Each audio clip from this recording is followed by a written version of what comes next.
Meus caros católicos, nós vamos voltar hoje, neste sermão, a algo bem básico, mas bem importante, que é, na verdade, o nosso único inimigo. Eu falo, evidentemente, do único mal, propriamente em sentido pleno que existe, que é o mal moral, que é o pecado. O pecado é, efetivamente, o único inimigo da nossa alma. Todos os outros inimigos são inimigos ou porque levam ao pecado, ou porque são já uma consequência, uma derivação do pecado. E assim, o demônio é nosso inimigo porque quer nos levar ao pecado pelas suas tentações, pelas suas ilusões. E quando pecamos e já estamos em pecado, é nosso inimigo porque quer nos manter nele. E assim também o mundo é nosso inimigo na medida em que quer nos levar ao pecado e depois nos manter, nos conservar no pecado. Fazer com que pequemos mais.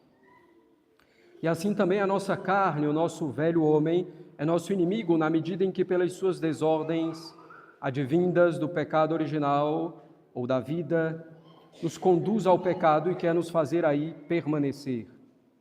O próprio inferno é um mal como consequência da morte em pecado mortal.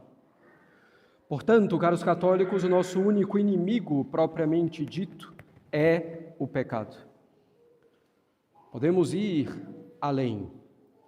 O único mal, no sentido pleno, digamos assim, é o pecado, que é o mal moral, o mal que vem da nossa vontade. Porque a doença, os sofrimentos e outros males, assim mesmo a morte, tudo isso tem uma certa razão de bem. Pelos sofrimentos, pelas doenças, Deus vai exercendo a sua justiça para que nós possamos reparar pelos pecados cometidos e assim ser restabelecida a justiça. E com o pecado não tem razão de bem. O mal moral não tem nenhuma razão de bem. Deus não quer o pecado de uma vontade positiva. Deus permite o pecado, enquanto que com outros males do corpo, de sofrimentos, Deus os quer para daí tirar bens muito maiores. O pecado Deus permite com uma vontade, portanto, de permissão tão somente. Relembremos então, caros católicos, que nós temos o pecado mortal ou grave, são sinônimos, pecado mortal e pecado grave, e que temos o pecado leve ou pecado venial. O pecado mortal é uma transgressão grave da lei de Deus. Para haver pecado mortal é preciso que haja matéria grave, que haja plena advertência, quer dizer, no momento de cometer o pecado, eu tenho conhecimento de que é uma matéria grave, de que é um pecado grave. E é necessário também, além da matéria grave, da plena advertência, o pleno consentimento. Quer dizer, eu quero cometer este pecado, que eu sei que é grave. Então, se eu tenho essas três condições, matéria grave, plena advertência, pleno consentimento, então nós temos um pecado mortal que é ofensa infinita contra Deus. Pelo pecado mortal, que a gente tenha consciência plena disso ou não, que a gente queira ou não, pelo pecado mortal nós colocamos algo, uma criatura no lugar de Deus. Ao pecar mortalmente, eu coloco a criatura, objeto do meu pecado, no lugar de Deus. Eu rejeito Deus e intronizo como meu Deus esse objeto do meu pecado. Assim, uma pessoa que comete um furto grave, digamos, por exemplo, de um telefone celular, essa pessoa coloca este bem material no lugar de Deus, ela prefere este bem a Deus. A pessoa que falta à missa dominical ou em algum outro dia de preceito por preguiça, coloca a sua comodidade no lugar de Deus. E assim ocorre com cada pecado mortal. Pecado mortal é como se um viajante tivesse que sair de Brasília para Belém, mas ele começa a ir para Porto Alegre. É, portanto, voltar as costas para Deus, nossa finalidade, nosso bem, nossa felicidade perfeita. Então, o pecado nos tira claramente do caminho de Deus e nos coloca no caminho inverso do inferno. E é preciso, para evitar o pecado mortal, que a gente medite com alguma frequência, com alguma regularidade, no tamanho da maldade, da malícia do pecado mortal, no tamanho da sua gravidade, porque é uma coisa tremenda. É muito comum dizermos, porque é verdade, que o pecado mortal é uma ofensa infinita feita a Deus, porque ofende a majestade infinita de Deus. A pessoa ofendida tem uma dignidade infinita. Mas às vezes isso fica meio vago, porque Deus não reage instantaneamente diante de nós e sensivelmente. Mas nós podemos ver o tamanho dessa ofensa e a sua infinitude de maneira muito concreta. Nosso Senhor Jesus Cristo, pregado na cruz, com todo o seu sofrimento no corpo e na alma, é consequência do nosso pecado. Única e exclusivamente consequência do nosso pecado. E um só pecado nosso mortal bastaria para todo o sofrimento de nosso Senhor e a sua crucificação. Nosso pecado mortal tem como consequência a crucificação e a morte de um Deus, do Deus feito homem. Além disso, o pecado mortal tira da nossa alma a graça santificante, tira a vida da nossa alma, tira de nós a inabitação da Santíssima Trindade, tira todas as virtudes sobrenaturais, permanecendo apenas a fé e a esperança, a não ser que o pecado mortal seja contra a esperança ou contra a fé. E se o pecado mortal for contra a fé, não sobra nada de sobrenatural praticamente na nossa alma, a não ser o caráter do batismo e da confirmação, se recebemos esses sacramentos. O pecado mortal faz desaparecer todos os méritos das nossas boas obras anteriores, tudo desaparece. O pecado mortal é um suicídio e quase uma aniquilação completa da vida espiritual. E tudo isso ocorre ainda que a pessoa não queira.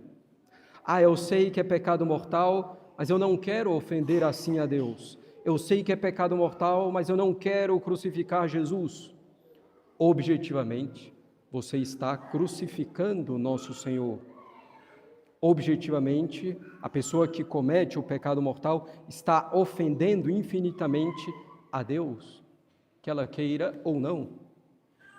Objetivamente, esta alma está se colocando no caminho do inferno. E ao querer nos libertar do jugo suave e leve de nosso Senhor, nós caímos na escravidão do demônio, que vai recompensar o nosso serviço a Ele, porque de fato o pecado, ainda mais o pecado mortal, de que estamos falando agora, é um serviço prestado ao demônio. E como é que ele vai recompensar esse serviço prestado a ele? Com o sofrimento eterno no inferno, com a escravidão eterna. O pecado mortal é a verdadeira tragédia, o verdadeiro mal. Essa transgressão grave da lei de Deus.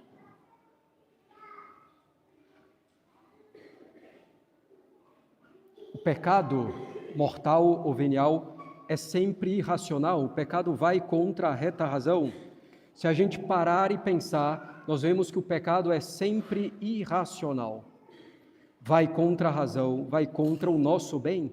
Porque, claro, se Deus nos deu uma lei, um mandamento e a lei natural, uma virtude a ser praticada, é porque é bom para nós. Não é algo arbitrário, Deus não é arbitrário, não faz as coisas por capricho. Por exemplo, se a gente para e pensa, nós vemos que precisamos cultuar a Deus. Então, é conforme a razão que Deus determine um dia específico para que isso ocorra, para que a gente não vá adiando de dia em dia o culto a Deus. E esse dia é o domingo. Ou ainda, falar a verdade quando temos de falar, a nossa razão reconhece, se todo mundo começasse a mentir, a vida em sociedade que se baseia na confiança desmoronaria totalmente. O comércio baseado na confiança vai desmoronar. O ensino, a educação vai desmoronar. A vida familiar, perdendo a fidelidade e a confiança entre os cônjuges, vai desmoronar. Teríamos um caos social e conflitos sem fim, se não houvesse a lei de falar a verdade quando temos de falar. Todo pecado é, portanto, também, por definição, irracional. Vai contra a razão, contra o nosso próprio bem, além do principal, que é a ofensa a Deus. Então, caros católicos, o pecado mortal é o mal, o maior mal que existe, a maior tragédia possível, que não se compara a qualquer outra tragédia humana.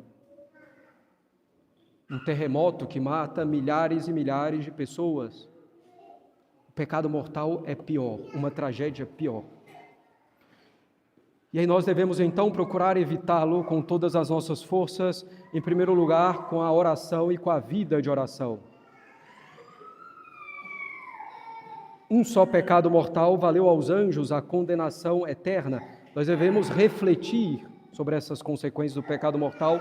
Como dissemos, um só pecado mortal valeu aos anjos a condenação eterna. Um só pecado mortal no paraíso terrestre, o pecado de Adão e Eva, valeu todas as consequências que temos hoje, a morte, os sofrimentos, nós sermos separados de Deus pelo pecado original e as feridas do pecado original. Para evitá-lo, então, devemos, em primeiro lugar, procurar ter vida de oração, em particular, importantíssima, a oração mental, a meditação católica, como sempre reforçamos. Santo Afonso e Santa Teresa dizem: é impossível uma alma procurar fazer bem a sua meditação, com as suas dificuldades, com seus esforços, e ao mesmo tempo em que procura fazer bem a meditação, permanecer em pecado mortal. Esta convivência é impossível. Além da vida de oração, a frequência aos sacramentos, a confissão sincera, com arrependimento sincero, para mudar de vida e empregar todos os meios para evitar o pecado, a fuga das ocasiões de pecado. Realmente, lutar contra o pecado mortal com todas essas armas. E ao lado do pecado mortal, caros católicos, o segundo maior mal que existe. O outro mal, em sentido pleno, é o pecado venial, que é a transgressão leve da lei de Deus, que não rompe a amizade com Deus, mas arrefece, diminui essa amizade. O pecado venial, para retomarmos a nossa imagem, é como se eu estivesse indo de Brasília para Belém, mas em vez de ir por uma linha reta, eu faço vários desvios pelo caminho. Claro, se eu vou me desviando para lá, para cá, mas procurando manter ainda a minha meta, nesses desvios é mais fácil eu terminar virando as costas para o meu objetivo. Então, o pecado venial, que não é seriamente combatido, vai me conduzir ao pecado mortal. A caridade vai esfriando pelos pecados veniais deliberados, que eu quero realmente cometer e que eu não procuro combater sinceramente. Então isso prepara para um pecado mortal, para eu me desviar realmente de vez do caminho de Deus. Pecado venial que também é, ele, uma ofensa a Deus, mas uma ofensa, como dissemos, que não rompe a amizade, mas que a esfria. Nossos pecados veniais também fizeram sofrer nosso Senhor Jesus Cristo e, consequentemente, Nossa Senhora.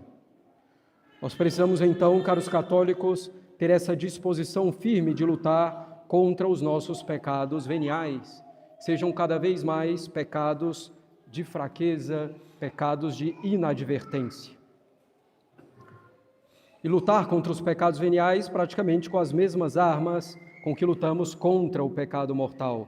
Vida de oração, em particular a meditação, exame de consciência diário, simples, mas bem feito, a frequência aos sacramentos, a confissão com humildade, sinceridade, com verdadeiro arrependimento e a comunhão para vencer os nossos pecados veniais. Claro, comunhão sempre em estado de graça. Então o pecado é o único mal que existe no final das contas, no sentido pleno. O único inimigo verdadeiro da nossa alma. Todo mais é inimigo porque quer nos levar ao pecado e nos fazer permanecer no pecado, tirando as consequências do pecado, procurando corroer a nossa alma pelo pecado, como a lepra corrói a carne. E a nós cabe, com todas as nossas forças, totalmente apoiados na graça divina, evitar o pecado, como dissemos. E assim, caros católicos, os inimigos da nossa alma, o demônio, o mundo, a nossa própria carne, o nosso velho homem, não querem simplesmente que a gente cometa um pecado, eles querem que a gente permaneça no pecado. E utilizam então algumas estratégias para isso. Uma primeira estratégia é o desânimo. Diante de um pecado, diante dos nossos pecados, querem que a gente desanime. Não tem jeito, não consigo, não vai dar, não vou melhorar. A gente termina então se entregando ao pecado. O desânimo na vida espiritual facilita enormemente o pecado e a permanência no estado de pecado. Outra arma, outra estratégia é a tristeza. Com as dificuldades da vida, com os sofrimentos, o demônio quer nos fazer crer que a alegria estará em algo pecaminoso para contrapor essa tristeza. Se a gente deixa uma má tristeza dominar a nossa alma, mais facilmente nós vamos procurar alegrias pecaminosas. Teremos desgosto das coisas espirituais, da vida de oração em particular, e vamos procurar alegria em algo pecaminoso, começando talvez com coisas leves, passando rapidamente, em geral, para coisas graves. Outra grande estratégia do demônio, além do desânimo e da tristeza, é que a gente realmente não pense nas consequências do pecado. Que a gente não pense no que ocorre com a nossa alma quando pecamos. Santa Teresa insiste muito que se nós víssemos uma alma em pecado mortal, nós morreríamos de tão horrenda que é uma alma em estado de pecado mortal. Uma coisa pavorosa, tenebrosa, tremenda, asquerosa. O demônio não quer que pensemos nas consequências do pecado. No sofrimento causado a Nosso Senhor, a perda da amizade com Deus, a ofensa a Deus, que nos tornamos inimigos dele, que perdemos os méritos das obras passadas, como nos colocamos no precipício do inferno. E em relação ao pecado venial, os nossos inimigos querem que a gente releve. É só um pecado venial, não tem problema, eu vou me salvar. E a gente então vai se habituando e preparando o caminho para um pecado mortal. Claro, caros católicos, nós devemos procurar combater o pecado, não só combatendo o pecado diretamente, mas procurando realmente crescer no amor a Deus e nas virtudes. A gente combate esse mal do pecado avançando no bem. Outra estratégia que o demônio quer usar é nos fazer esquecer e pensar que tudo está muito longe. Eu estou pecando agora, mas tenho tempo, vou me arrepender lá na frente. Amanhã, na semana que vem, daqui a um mês, daqui a alguns anos. Ou quer nos fazer parecer distante a recompensa. O céu está longe, é meu abstrato, não vale a pena lutar por ele a cada instante agora. Nós precisamos então também parar e meditar no céu para evitar o pecado, para amar mais a Nosso Senhor, praticar as virtudes e chegarmos nessa felicidade plena. E ainda uma outra estratégia do inimigo é jogar com o nosso orgulho. Diante do nosso pecado, ele quer nos fazer crer que somos nós, sozinhos, no final das contas, que devemos vencer o nosso pecado, sem nos apoiar inteiramente na graça, sem pedir a Deus, a Nossa Senhora, que pela intercessão dela nos ajude a vencer o pecado. O orgulho, no final das contas, como esses leprosos do Evangelho de hoje. De 10 curados por Nosso Senhor, apenas um voltou. Os outros 9 esqueceram-se de reconhecer que foi pela graça de Deus que foram curados da lepra. E nós, às vezes, conseguimos vencer o pecado por um tempo e nos orgulhamos, achamos que nós vencemos, esquecemos de agradecer a Deus, de reconhecer que foi pela graça de Deus, e por esse orgulho logo voltamos a pecar. Então, outra estratégia do demônio, o orgulho no combate ao pecado. Os inimigos querem diminuir nossa devoção a Nossa Senhora, que deixemos a vida de oração, em particular a oração mental, a meditação católica.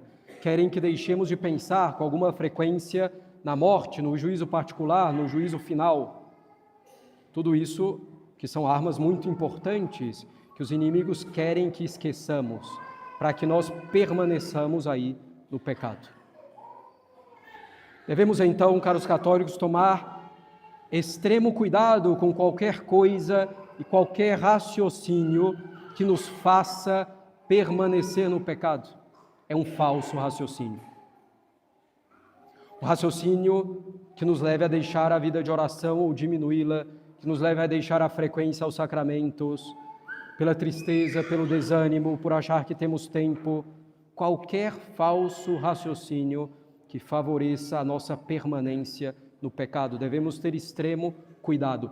Nada, absolutamente nada, justifica permanecermos no pecado e deixarmos de usar as armas de combate ao pecado. Temos que nos arrepender e sair dele. Como dissemos, a diminuição, a devoção a Nossa Senhora, a vida de oração, em particular a meditação católica, deixar de pensar com alguma frequência na morte, no juízo particular, no juízo final. Peçamos então, meus caros católicos, a Nossa Senhora essa grande graça de podermos combater o nosso único inimigo, no final das contas, que é o pecado. Pecado mortal e pecado venial. Que ela nos dirija no bem para o céu na prática das virtudes. Em nome do Pai, do Filho e do Espírito Santo. Amém.